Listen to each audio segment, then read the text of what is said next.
Yo, you know what I like to watch? Flash, Team Arrow, and Legends of Tomorrow. Flash, Team Arrow, and Legends of Tomorrow. Come on. Flash, Team Arrow, and Legends of Tomorrow. Flash, Team Arrow, and Legends of Tomorrow! Spoiler alert! The following video will contain spoilers from the Legends of Tomorrow episode, Blood Ties. If you don't want anything spoiled or ruined for you, stop watching now! Alright, sorry guys, I had to do the intro. I'm thinking about maybe doing that, or something similar to that as an intro to my videos from now on. I don't know.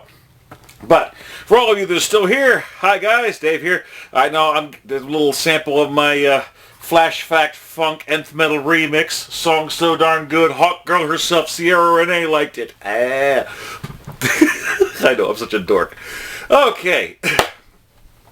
Well, we are getting something seriously set up here, especially when we get let's see, quick recap of what's coming up on this episode. Carter's dead. Kendra's been stabbed.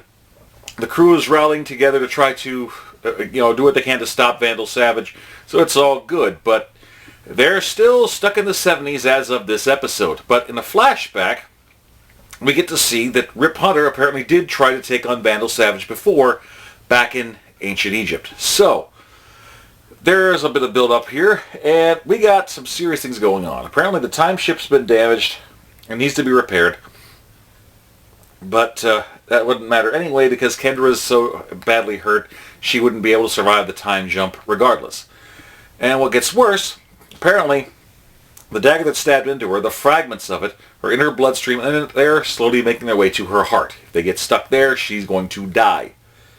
So, while this is going on, Rip is deciding that one of the best ways to try to stop Vandal, thanks to Sarah, getting some interesting thoughts from Ra's al Ghul camp of how to destroy your enemies, go after and find out how to weaken them. What about his finances? What about that? So they decide to go after his bank records and to try to get rid of Vandal Savage's money. So, while Rip and a very insistent Sarah goes to do that, Jax gets tasked to use what mechanical knowledge he has to try to work on the time ship to repair it. And he seems to be doing pretty well. And that's around the time when Captain Cold and Heatwave decide to go on a little field trip. And they actually talk Jax into going with them. He's not actually going to commit any crime except possibly getaway driver. He just wants to do something that's very important to him. And I gotta admit, Captain Cold, yeah, he's a villain. He will steal from you. He will manipulate. But it's that code of honor and the interesting nuances that Wentworth Miller is doing to the character that truly makes it a great performance on the show. It's an all-star cast. Every one of them has got some great stuff going on here. But this was one of the more interesting takes of it. It's definitely the spice to everything else on it. So, Jax, Snart and Rory take off for Central City to make a heist. Rip has gone with Sarah to a bank, and they end up doing what they can to get into it. And Sarah is just freaking awesome with how badass she is. If White Canary wasn't a name that it was chosen for, I can see her easily be, I don't know, the Emerald Honey Badger or something. She goes through them like a buzzsaw. But yeah, she's definitely badass. Her assassin training definitely comes in handy. And they managed to get someone to interrogate to find out more about Vandal Savage's money and a special thing that he has called the Vessel. We also get name dropped Khalife, which apparently is something that Vandals called Rip in the past. And he found out that, unfortunately, it isn't really going to work to take him out because, well, he's immortal. So, while this is going on, Kendra is down in the med bay, and Ray Palmer gets the idea to use the Atom suit to shrink down, get into her bloodstream, and take out the fragments. He manages to do somewhat good at first, but then his suit gets damaged, and he is flying out of there. Professor Stein here is still going back and forth about him actually being in Stein's class when he was younger. Stein doesn't remember him at all. And eventually we get some moments where Martin Stein and Ray Palmer do actually be very human and actually rely on one another, showing about the battle of the egos needs to get broken down when it comes to good people trying to help others. So, eventually, Adam manages to go to try to work on Kendra. While this is going on, there is a very large emerald that was underneath lit. That, look, every one of us, I'm not even going to lie, every dang one of us that was a fan, ever since we saw the promo of the show and heard the words, which are uttered in this one, I've watched Men of Steel die and Dark Knights fall. We know it's a reference to Batman and Superman without saying the words. So, when we see Captain Cold somewhere in a display case showing a large, what appears to be glowing green rock, we all thought it was kryptonite. Don't lie. We all thought it was kryptonite. Well, it's not kryptonite. It's just a big honking frickin' emerald. Apparently, he wanted to change his own history in a way because his father, the abusive patriarch of the Snark family and thief, apparently when he goes to prison for stealing that rock was when it all went wrong. Snark decided to steal the rock and try to essentially give it to his father before he goes to do it, trying to stop him from being caught, going to prison, and becoming an abusive prick of a father in the meantime. The interaction between Leonard and young Leo is heart-touching, and you really get to see the man behind it all.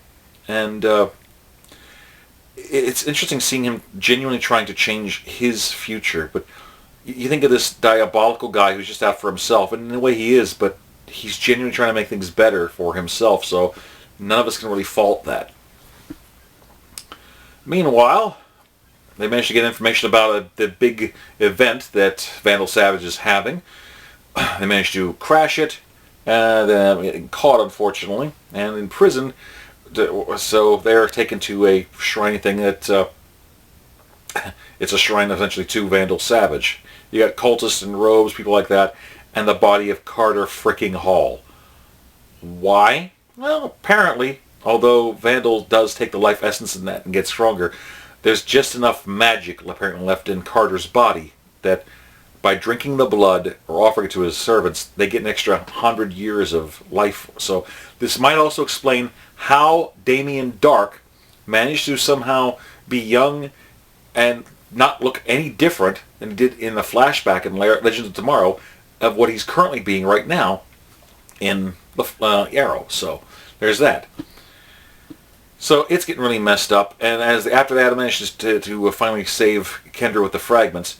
She's going through some kind of weird seizures and reactions. She's actually having a vision tied to Carter's body and seeing that Rip and Sarah are in trouble. Meanwhile, Jax, Start, and Rory are coming back. They're diverted to head to this location to try to save, the team, because it doesn't look like the others are going to be able to make it in time. Vandal's really just, going back and forth through Rip, trying to find out why you're so angry at him, and Rip ends up losing his temper and revealing the names and as well as the faces of his wife and daughter. Yeah, it was a passionate moment. Rip tried really hard, and it was a slobber knocker of a fight there, but all it ended up doing was making an enemy of Vandal Savage even more. His finances aren't really touched. They find out that it's not money that's power, it's him that's power. So, eventually the crew gets out of there. They're redoubling their efforts to take them out, and now Kendra's finally healthy enough to make a time jump. Next stop, the 1980s. There's a joke about parachute pants, and it looks like they're heading to the Soviet Union this time. Now, given that the armors that we'd seen in the promo before looked similar to the Atom armor, and this is happening in the Soviet Union, these black armors that work for Vandal Savage, could we be looking at the prototypes for what in comic books we would know as the Rocket Red Brigade? I don't know. I mean, they're all black and they don't fly like the Atom suit, but they did have built-in weaponry, so that's a possibility that I wouldn't mind seeing. Also, the Instagram of DC's Legends of Tomorrow page has been teasing a lot of vintage Justice Society characters that might be making appearances. We saw the helmet of the Red Tornado, not the android, Ma Hunkel. Yeah, it was a female dressed as a hero, but the Hourglass of Our Man. the mask of Wesley Dodds, a.k.a. Sandman. There's a few little cool nods in here. Even it's a helmet of Sergeant Rock. So that's pretty cool. So all this is leading up to is something really big that's coming up. I mean, next week, we got the Flash going to Earth 2. We've got Arrow facing down again with Malcolm Merlyn, but for the life of Thea. And we've got more clashing in the 80s this time with the Legends versus Vandal Savage.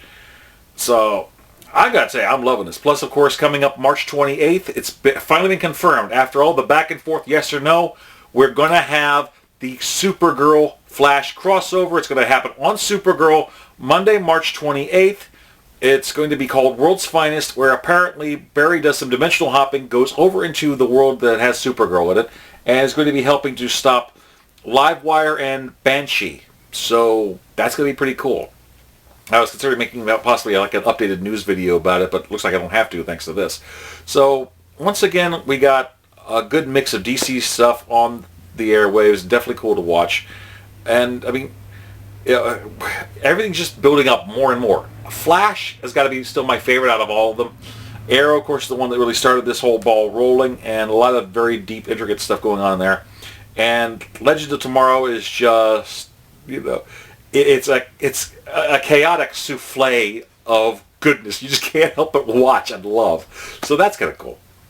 So, guys, what did you think of this episode of Legends of Tomorrow? Please like, comment, subscribe, share. Tell me what you guys think. Pass this bad boy around to your friends. All right. Well, until next time, Dave signing off. I know. I just got back from work earlier, so I'm resting a little bit, nicer and whatnot, 'cause I'm not changing in my shirt. But anyway, trust me, I'm still the fanboy you guys all know and love. So until next time, Dave signing off. Peace. Yum yum.